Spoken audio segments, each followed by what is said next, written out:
बसहा चढ़ाल शिव हो और रखिन पूछा और बसहा चढ़ाल शिव और शिव हो और रखिन पूछा रे और कति बड़ा भैले लोग हो और कति बड़ा भैले लोग हो और गौरी है हमार कति बड़ा भैले लोग हो गौरी है हमार बसहा चढ़ाल शिव हो रखिन पूछा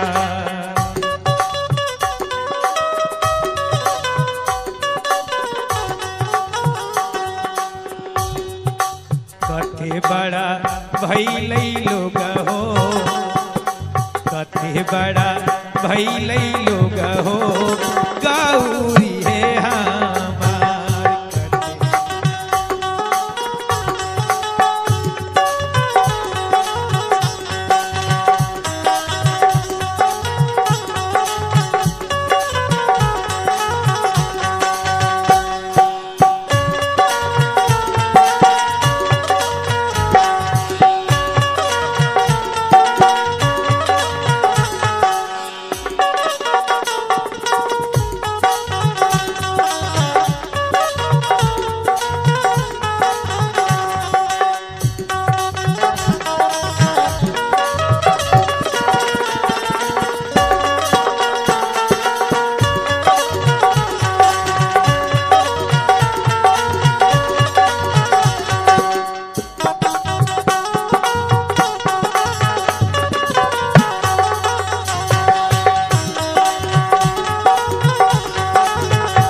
हिमाचल के लोगों ने कहा जब भोलेनाथ पूछते हैं तो हिमाचल की नर नारियां कहती है बाबा ओ जोगी बाबा तनी एक बिलमा जोगी हो आनव हो बोलाए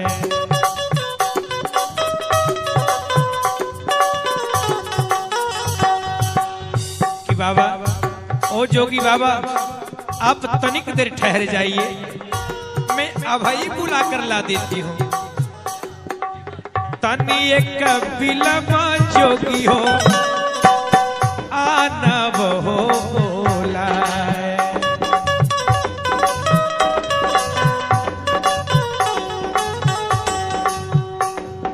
गौरी मोरी गईलई जोगी हो गौरी मोरी गईलई जोगी हो फुलवा लोढ़े फुलवा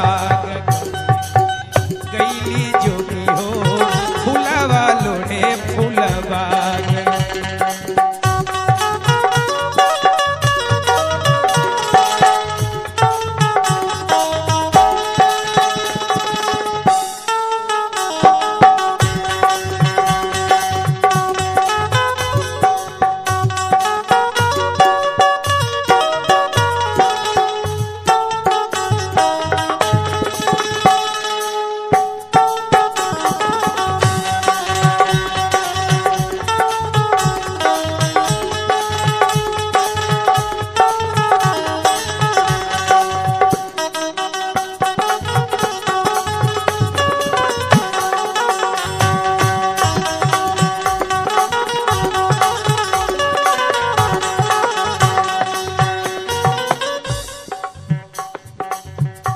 भगवान भोलेनाथ जब सुने कि गौरी फुलवारी में है भोलेनाथ कहते हैं जब गौरी फुलवारी में है तो आप रुक जाइए मैं खुद ही चला जाता हूं आप क्यों कष्ट करेंगे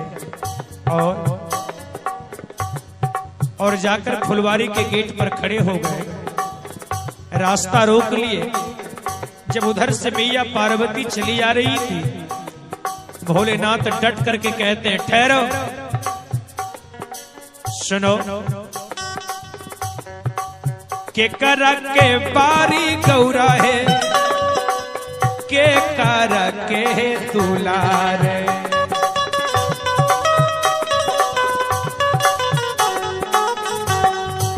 के कर के बारी गौरा है, के कर के दुलार है।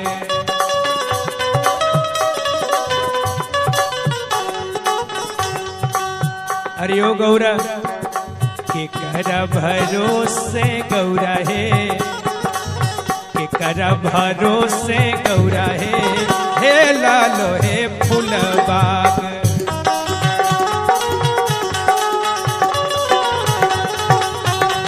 के कर भरोसे गौरा है, हे लालो हे फूलबाग।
भोलेनाथ की इस वचन को सुनकर, भोलेनाथ जी के इस वचन को सुनकर देवी पार्वती उत्तर देती है कि ओ जोगी बाबा सुनो, आप मुझसे पूछ रहे हो, सुनो, बाबा के हम पारी जोगी हो, भैया के हम दुलार।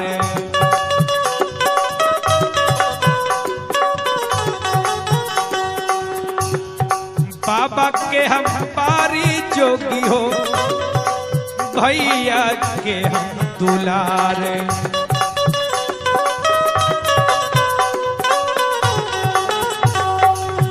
और जहां तक आप हिम्मत की बात कर रहे हैं,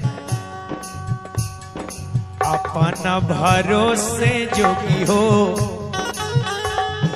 अपना भरोसे जोगी हो, हे लालो हो फूलबाग।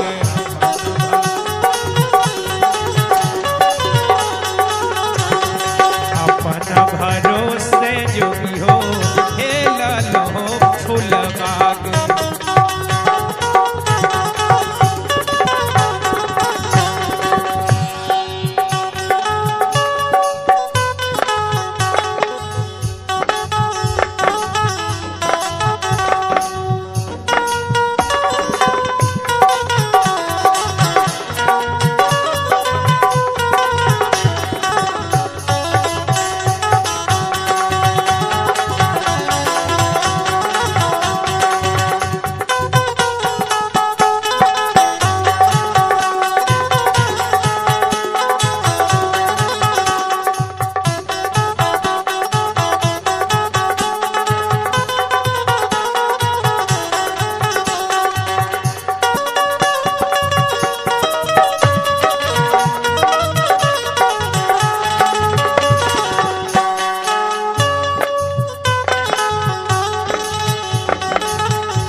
मैया पार्वती तना कहती है कि अपना भरोसे जोगी हो हे ललो फुलबाग।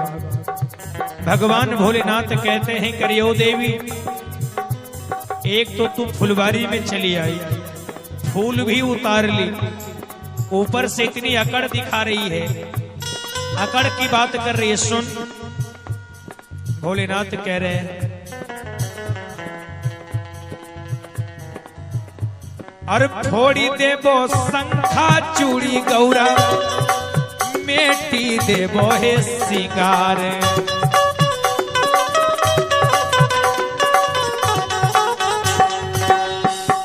तोड़ी देबो शंखा चूड़ी गौरा, मेटी देबो हे सिंगार।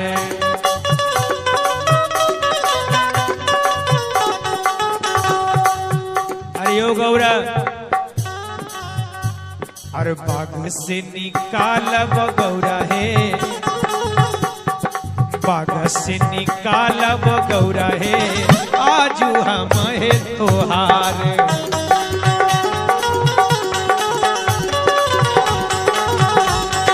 बाग से निकालब गौरा है, आजू हम है तोहार।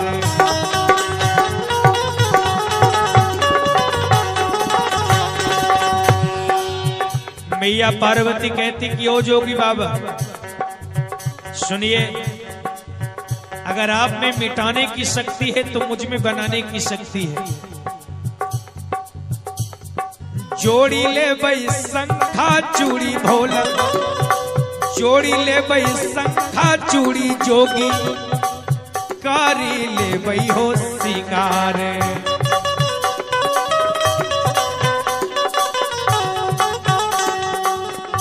और पैसी जइबो बाग में जोगी हो, पैसी जइबो बाग में जोगी हो, लोढ़ी ले बई हो फूल।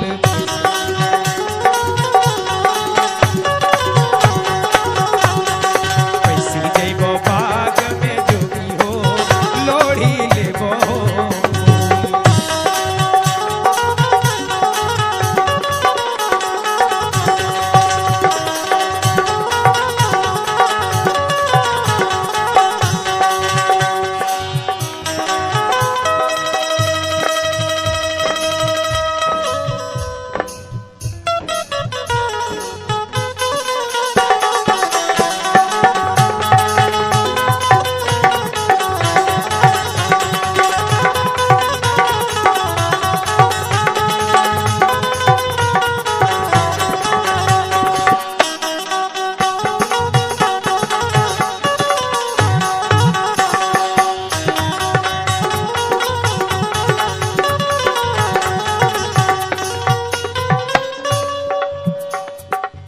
मैया पार्वती कहती जोगी बाबा आप मेरा सिंगार मेट देंगे, शंखा फोड़ देंगे तो मैं तो बना लूंगी, लेकिन जरा आप सुन लीजिए।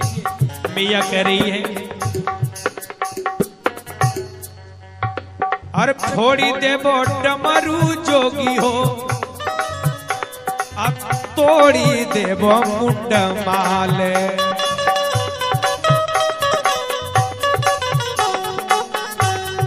फोड़ी देबो डमरू जोगी हो, तोड़ी देबो मुंड माल।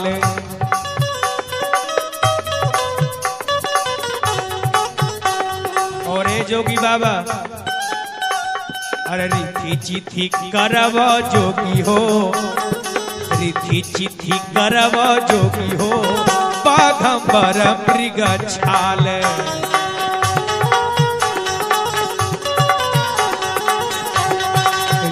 चिथी करब जोगी हो, बाघंबर मृग छाल।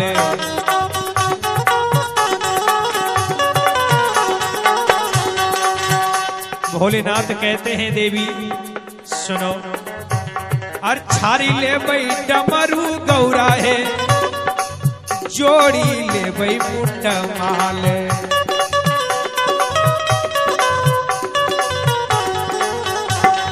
छारी ले बई डमरू गौरा है, अरे जोड़ी ले बई मुंड माल।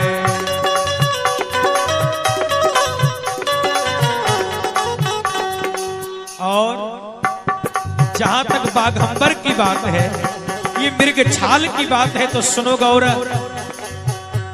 अरे तोहरे से सिलवई वो गौरा है, अरे तोहरे से सिलवई वो गौरा है। अरे ओ गौरा, अरे तोहे से सिलवई वो गौरा है, बाघंबर मृग छाल।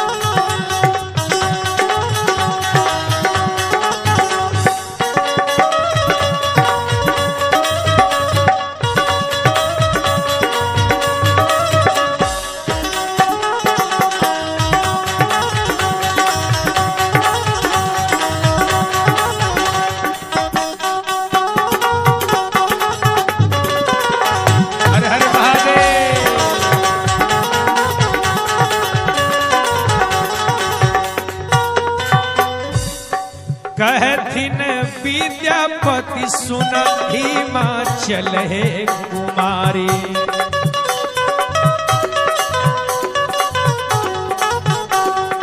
कहथिन विद्यापति सुन हिमाचल है कुमारी।